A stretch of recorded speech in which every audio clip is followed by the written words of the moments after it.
Assalamualaikum warahmatullahi wabarakatuh. Alhamdulillah wassalatu wassalamu ala rasulillah man la nabiyya ba'dah. Bersyukur kita kepada Allah Rabbul Izzati wal Jalalah dengan ucapan alhamdulillahi rabbil alamin. Bersalawat dan salam Allahumma salli ala sayyidina Muhammad wa ala ali sayyidina Muhammad. Kita ucapkan kepada Nabi sallallahu alaihi wasallam, semoga pun nanti kita mendapatkan syafaatnya di padang mahsyar. Amin ya rabbal alamin. Bapak Ibu, kawan-kawan mahasiswa yang saya muliakan, sahabat-sahabat surga saya, kali ini kita akan masuk kepada pembahasan yang kedua daripada pertemuan yang kedua dalam mata kuliah strategi pembelajaran Al-Quran dan Hadis. Sekarang setelah pengantar di minggu yang lalu, maka hari ini biar lebih akrab, kita akan membahas pengertian pembelajaran Al-Quran dan Hadis. Yang pertama, kita harus memahami dulu apa itu pembelajaran. Kata pembelajaran itu merupakan panduan dari dua aktivitas, yaitu belajar dan mengajar, ya. Jadi pembelajaran mengandung dua makna. Ada yang belajar dan ada yang mengajar. Itu pembelajaran. Jadi ada siswa, ada guru. Itu disebut dengan pembelajaran. Tapi kalau ada siswa tak ada guru, itu namanya bukan pembelajaran. Ada guru tak ada siswa, itu namanya bukan pembelajaran. Jadi pembelajaran itu asal katanya belajar, masuk awalan pem dan akhiran an, ada imbuhannya, ada awalan dan ada akhiran. Nah, jadi belajar, pembelajaran, ya. Kemudian kita mengartikan aktivitas, ya. Jadi tadi kan ada dua aktivitas, ada aktivitas belajar dan ada aktivitas mengajar.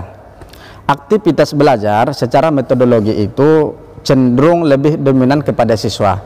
Jadi kalau ada kata-kata belajar, oh itu siswanya.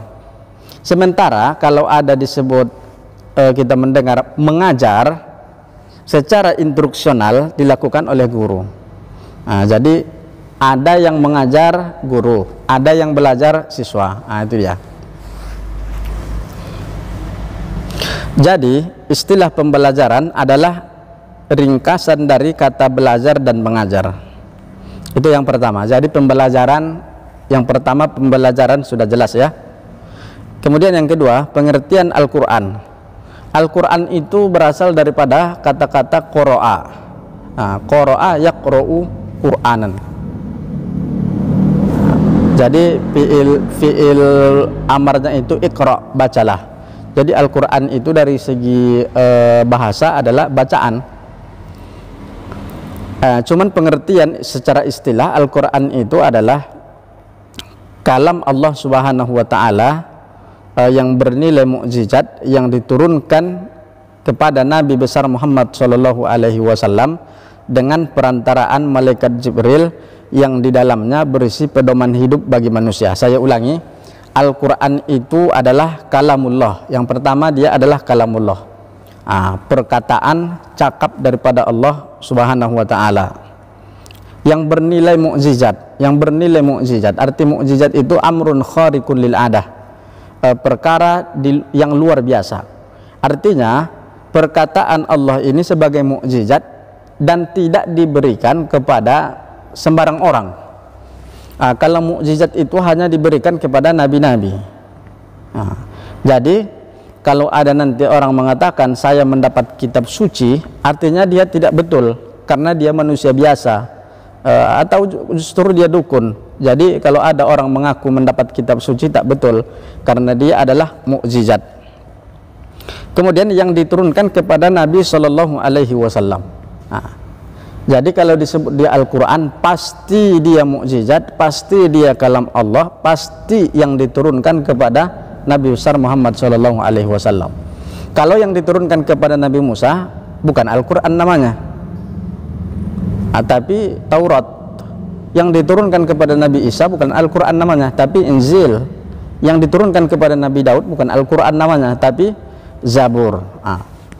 Jadi dari definisi ini bisa kita kembangkan dengan perantaraan malaikat Jibril alaihi salam. Ingat ya, dengan perantaraan malaikat yang paling mulia, malaikat Jibril alaihi salam. Jadi kalau ada orang yang mengaku-ngaku dapat Al-Quran, ya, dia pun masanya sama dengan kita, katanya dikasih, tapi yang memberikan bukan perantaraan malaikat Jibril, itu udah bohong yang ke-10 kali. Jadi hati-hati. Hari ini banyak orang yang semakin stres mengatakan dia nabi dan mendapat kitab suci dari Allah Subhanahu wa taala. Ini bohong, 1000 kali bohong. Perantaraan malaikat Jibril alaihi salam yang di dalamnya berisi pedoman hidup bagi manusia. Jadi dalam Al-Quran itu semua adalah pedoman hidup manusia. Jadi kita rinci ya, apa itu Al-Quran? Yang pertama, kalam Allah. Yang kedua, dia sebagai mukjizat.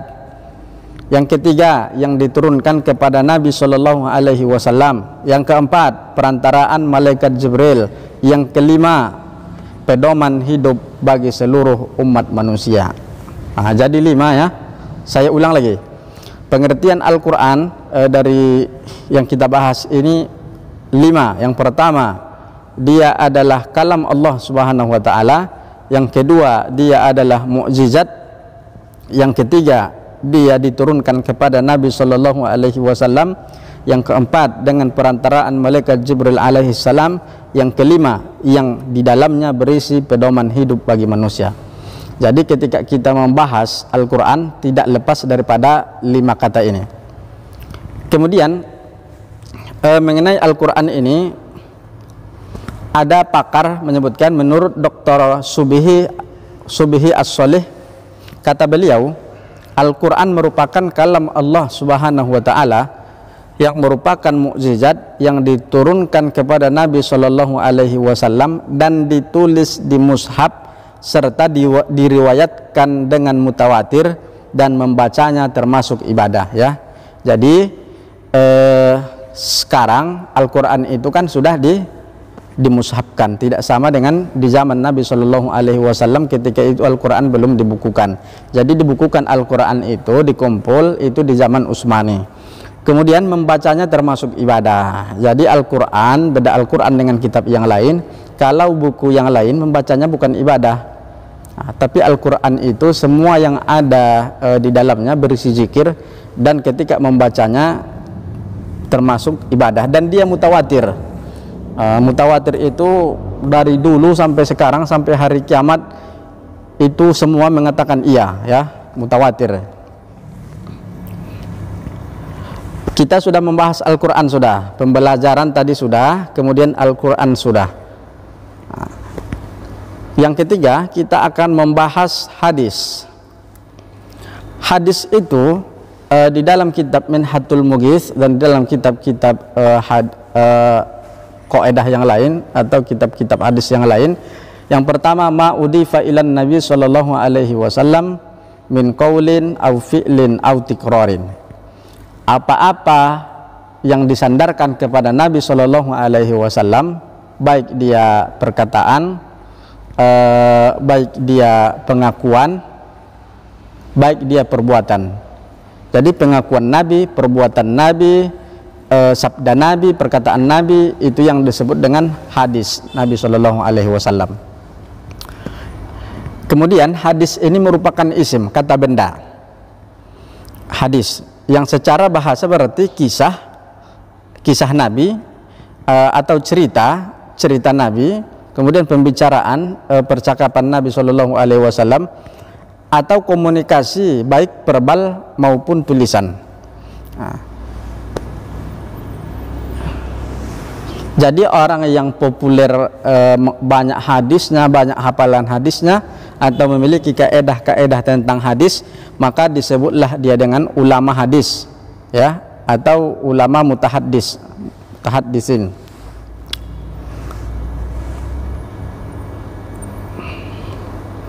Kemudian kesimpulan dari 3 pengertian di atas dapat disimpulkan bahwa pembelajaran Al-Quran adalah proses belajar mengajar mengenai bagaimana memahami, menjelaskan makna daripada Al-Quran dan hadis, serta mengeluarkan hukum-hukum yang terdapat di dalamnya, agar kita tidak salah dalam melaksanakan apa saja perintah dan larangan di dalam keduanya, di dalam Al-Quran dan hadis. Jadi kesimpulan, saya ulangi sekali lagi, dari pengertian tiga di atas, pembelajaran Al-Quran dan hadis, jadi kesimpulannya adalah bagaimana memahami dan menjelaskan makna dari Al-Quran dan hadis, serta mengeluarkan hukum-hukum yang terdapat di dalamnya, agar kita tidak salah di dalam melaksanakan apa saja perintah dan larangan yang ada di dalam Al-Quran dan hadis. Jadi jelas bahwa kita belajar strategi pembelajaran Al-Quran agar mudah nanti mengajarkan kepada anak-anak itu bagaimana cara memahami, cara menjelaskan, cara memahami agar tidak salah dalam melaksanakan dan mengetahui apa-apa saja perintah dan larangan daripada Allah Subhanahu wa taala. Jadi pembahasan kita pada pertemuan yang kedua ini 3 tadi. Yang pertama, kata pembelajaran. Saya ulangi balik biar lebih paham. Yang pertama, kata pembelajaran. Pembelajaran itu perpaduan 2 aktivitas. Yang pertama belajar, yang belajar itu siswa, dan kedua mengajar, dan yang mengajar itu guru. Oke, itu yang pertama. Yang kedua, pengertian Al-Quran itu dari qiraah atau bacaan. Jadi bacaan ya. Dan yang kedua, pengertian Al-Quran itu adalah kalam Allah Subhanahu wa taala yang bernilai mukjizat yang diturunkan kepada Nabi Shallallahu Alaihi Wasallam dengan perantara malaikat Jibril Alaihi Salam, yang di dalamnya berisi pedoman hidup bagi manusia. Sedangkan hadis adalah sesuatu yang dilakukan oleh Nabi Shallallahu Alaihi Wasallam, baik dia perbuatannya, baik dia perkataannya, baik dia perilakunya dan lain sebagainya tentang Rasulullah Shallallahu Alaihi Wasallam untuk menjelaskan kandungan Al-Quran. Mungkin ini saja pertemuan kita pada hari yang berbahagia ini. Semoga dapat dipahami. Banyak kesalahan dalam penyampaian, saya mohon ampun kepada Allah dan mohon maaf kepada kita semua kawan-kawan mahasiswa. Terima kasih. Assalamualaikum warahmatullahi wabarakatuh.